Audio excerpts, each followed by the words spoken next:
You don't know them. You don't know. I'm telling the truth. The directions now know. Well, no, I'm just saying that they might be. I hope they're going to be here, but they're big girls now, and they can either make it or not. Certain families, I mean, East, West, and all that. Still, kind of, I have to think about that. Concentrate on. We're 230 miles west of here, so. You rolling? Yeah. Okay. Barry, this is a big night and a big week for you at the opening of Grand Champion. What kinds of thoughts are going through your head? Well, I thought I was doing pretty well until last night's premiere in LA, and I got up to put my tie on, and I just forgot completely how to tie a tie. So I feel like I have it together, but coming into Fort Worth, it's a great feeling. My grandfather used to drive cattle to Fort Worth from Snyder. I heard those stories, so coming into town with a movie feels pretty good. This is not your first film that you've directed, but is it your biggest? Oh, absolutely. I took everything Texas and put it in one big pile, and this is molded around and wrote the story about it, and this is Grand Champion. So everything I love about Texas. It's my love letter to Texas is what I call it. Why did you choose this kind of story, a story about a boy who raises a Grand Champion steer, almost has it taken away from him? Well, my first movie showed in my hometown, and one of my grandmother's friends came up to me and said, "Barry, why don't you make a movie for us, about how we live out here in West Texas?" And I was like, huh. She goes, "Make one we can take our grandkids to." And I was like, you know what, I think I will. And then I was driving one day to Austin, and I looked out in the field and I saw some round bales, and the story came to me from my childhood, the story I remembered from when I was 6 years old. And so I started writing it. And how long have you spent not only writing it, but getting the thing to the screen? About as long as my grandfather took to drive cattle from Snyder to here. I wrote the first version 8 years ago. So, it's been a long journey. But 8 years, 3 girlfriends.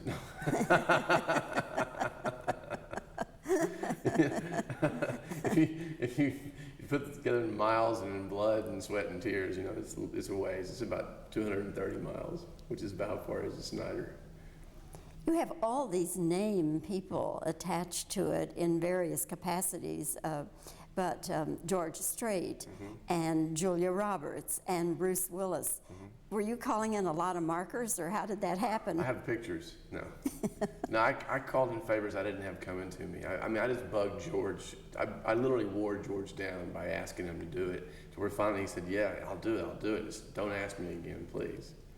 But I have kind of an our gang way of making movies. It's like I've got some wood, somebody's got a hammer, somebody has a story, we go make it. And I just called on all my friends, to come help me. At one point I was hanging off the edge of a windmill trying to keep the cell on the cell phone talking to Bruce Willis's agent, and I get down off the windmill and my crew's waiting on me, and I go, "Look, guess who's coming next week?" And they're like, "Who?" And I go, "Bruce Willis." And they're like, "No," and I'm like, sure enough, and there he was, and George Strait, his plane landed there in Snyder with his brand on the back of it, and I picked him up at the airport in an old 80 model station wagon that all we had left to use, and it was a total family way of making a movie. We all love each other and work together, and I was real lucky.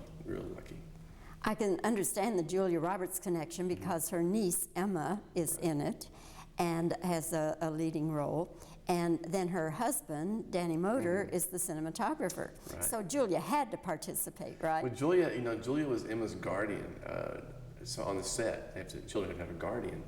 But I wrote it for Emma a long time ago. I was babysitting when she was like 6 years old, and she was making these really funny remarks. And I asked Julia, "Julia, I want to write a movie for her. What do you think?" She goes, "Well, ask Emma." And so I asked Emma, and she goes, "Yeah, I want to do it." So, I literally customized the role for her. And Julia was there, and at one point, Julia said, "Well, Tubb, aren't you going to put me in the movie?" And I was like, "Well, of course, if you want to be in the movie, but I wasn't going to ask you to be in it." But she's like, "I thought you were never going to ask me." I was like, "Well," she said, "When's the role shooting?" I said, "When are you leaving?" She said, "I'm leaving Thursday." I said, "It shoots on Wednesday." And I just made up the whole part for her right there on the spot, But her scene is with Emma, and there's a big surprise also because Julia's condition, should I say, in the scene is a surprise to everybody. It wasn't known before that? No. You have to see the movie to see what I'm talking about, but her scene with her niece and the condition that Julia's in is a surprise. And she surprised me with it. She walked onto the set that way, and it was, anyway, it's pretty funny. Were you yelling, rewrite? Yeah, you know, it's funny because you sit there and, you know, you're sitting there and you're directing, you know, she won the Oscar the year before, you know, I'm sitting there directing her, and it's just sort of, you know, things were surreal, you know, it's just, you know, just the fun we had. And I mean, she and her husband had their romance bloom while we were filming, you know, so it was like, you know, we had this swimming hole we all went to after we'd finished filming every day. We'd all go, the whole crew would go and just swim until, you know, into the morning hours in the swimming hole with the Texas, you know, hot nights in Texas. And it was just a great time, you know. You shot this from when to when? Let's say May to August, I guess. You know, it was 9 weeks total. Of 2000? Yeah, 2001. 2001. Okay. Right. Is Julia one of the investors? No, ma'am. No, ma'am. My investors are mostly Texans, but I have money from all over the country. You know, Ohio, you know, some Wyoming. I mean, just whoever wanted to be a part of it. But from an investing standpoint, G-rated movies are the least amount of movies made, but they're the highest grossing films, and so it's kind of it's a better investment a G-rated movie is than other movies are. There are those, Barry, as you well know, who say G is the kiss of death at the box office. So what do you say to those people? I say I wouldn't count us out because, you know, I've made this freewheeling on land, that's what I call it, or Huck Finn with hooves. And Samuel Goldwyn said, I'd rather sell 4 tickets than 2 any day. And so that's where I took my lead, was from, I'd rather have a whole family go than have a couple go. So a G-rated movie, I think the word of mouth on this movie, I hope, you know, parents talking to other parents and kids talking about it. I mean, I had the premiere in Los Angeles last night, and I wouldn't bet against this. I really wouldn't. I'm not saying that's because it's my film. I'm just saying that I think it fits a bill that a lot of people have wanted to have, an old-fashioned G-rated movie. You know, there's no special effects in it. There's no things, you know, that you know, movies today have. It's just a good old-fashioned, like an old Disney movie. It's a good story about people. What was your budget? Over $2 million, a little over $2 million, which is micro budget compared to Hollywood. You know, I think Hollywood's average film is $94 million now. They spend $2 million on Evian. Yeah. we made our movie. I like to say we made our movie for what Hollywood usually pays for their soda pops and their potato chips. We made a movie on that budget, you know. And I've been a part of those movies that, you know, I'm going to do a movie with Tommy Lee Jones in October that he's directing. But I've been a part of movies that, you know, have huge budgets, and I never know where the money goes. It only goes in very few people's pocket, and it's not spread out like it is, you know, like we do ours. I mean, everybody was there because they wanted to be there. It's not about money, it's about the work. Do you find it more satisfying to be the writer, producer, director than just being a member of the cast? Well, as I'm sitting here now, today, I mean, tonight, you know, the whole magic of the premiere, it's more satisfying, but the road here, wearing all of those hats, sometimes you want to take one of those hats off and you can't, you know, because as an actor, when you're done with your scene, you're done. I mean, and you know, when you're producing and directing and writing, you're on 24 hours a day. You have to be able to, you know, Amanda McAuliffe, my partner, who's from Fort Worth, you know, we've ridden this horse all the way to the barn. We took this baby from the barn to the pasture to the screen. And it's my love letter to Texas. And I think that in Texas especially, people are going to want to go see it because it's truly about how we live in the Western way of life, you know. Is there anything in the film that you think might upset the people of Snyder? Have you poked fun at him a little bit? Oh, no, I wouldn't do that to my hometown. It's the only place it would take me. I hope there's an irony and some humor in a lot of the things, you know, but if it'll entertain them. I mean, I'd like to have everybody go see it and then tell me if they think that I'm making fun of them, or, you know, I'm making fun of myself probably. I mean, I still live there. I still live in a house my grandparents came in a covered wagon and built. I mean, you know, my whole life, I moved back from Hollywood 13 years ago into Texas and never looked back. You know, I have many, many more films to make in Texas. Well, and you're doing it. You're making them and still acting. Mm-hmm. Tommy Lee Jones. Mm-hmm.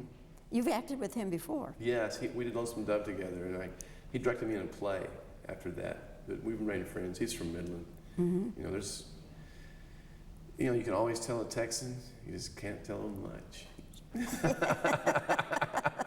And we're pretty hard-headed when it comes to, you know, making movies, because, you know, I was in my hotel room and Giant was on, and I was almost late for the interview because I was just sitting there. It was just an irony. I mean, I'm not comparing us to Giant by any means, but it's just the irony that, you know, Texas is a great place to make movies. It's just you know, you have such characters here. I mean, I used a lot of local people. I used a lot of my cowboy buddies, you know, like Larry Mahan and Tuff Hedeman and Roy Cooper, and all my rodeo.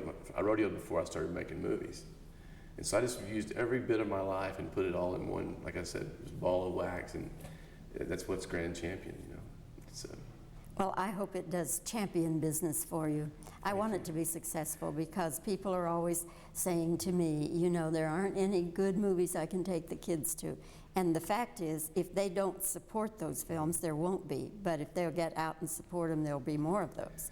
I agree with you so much, and I want to say that it's really a pleasure doing this interview with you, because I know that I want to ask you when this is over what you think of the film and what you think of what it will do, because I hope that movies are going back to people's stories and the stories we grew up with, you know, the Old Yellers and the Black Beauties and all those kind of great movies that didn't have all the violence and all the bad language and such, you know.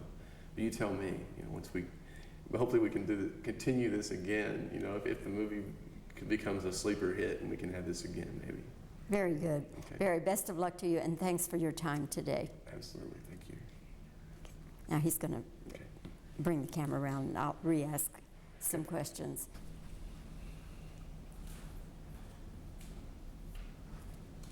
All right. Okay.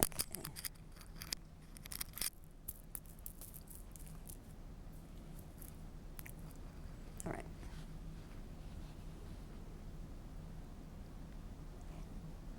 Rolling?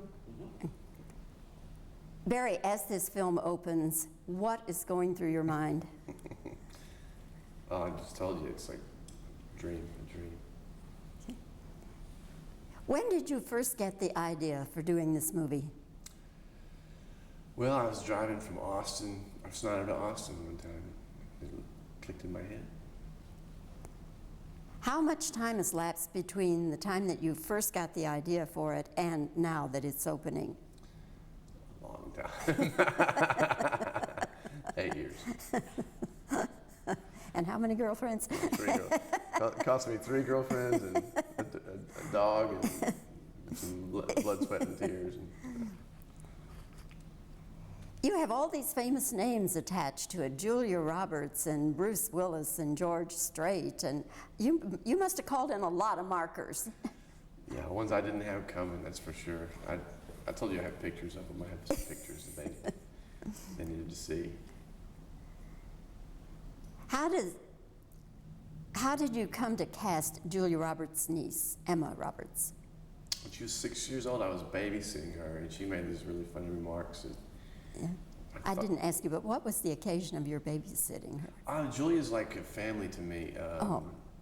I've known Julia since she was a teenager, and you know, we kind of raised Emma all ourselves. You know, Emma's like our child, kind of, that goes with all of us. You know, I mean, she's this magic kid. You know.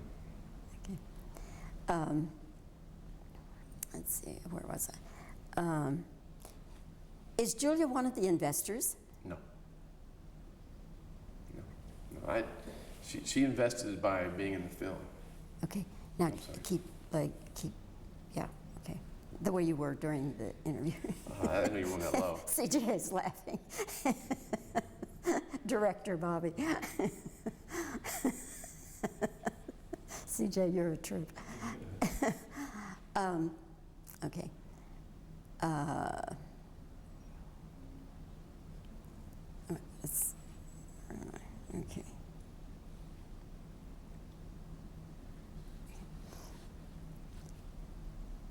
Did you set out to make a G-rated movie? Yes, that was always the intention. It was the script I wrote was approved by a Tubb Foundation, which is a G-rated movie board. So I don't know if I asked. What was your budget for the film? a little over $2 million. And that's Evian water for most productions, Right, isn't it? exactly, exactly. You know, I think your average Hollywood movie is like $94 million now. Okay. Oh. Is the movie based, is the young boy based on any real person? No, just a friend of mine when I was a kid, but it's a little bit autobiographical, I guess. Okay. Right. Yeah, I think that'll do it. I think that'll do it. Covered it? TJ, you happy? Everybody happy? I'm happy. Okay.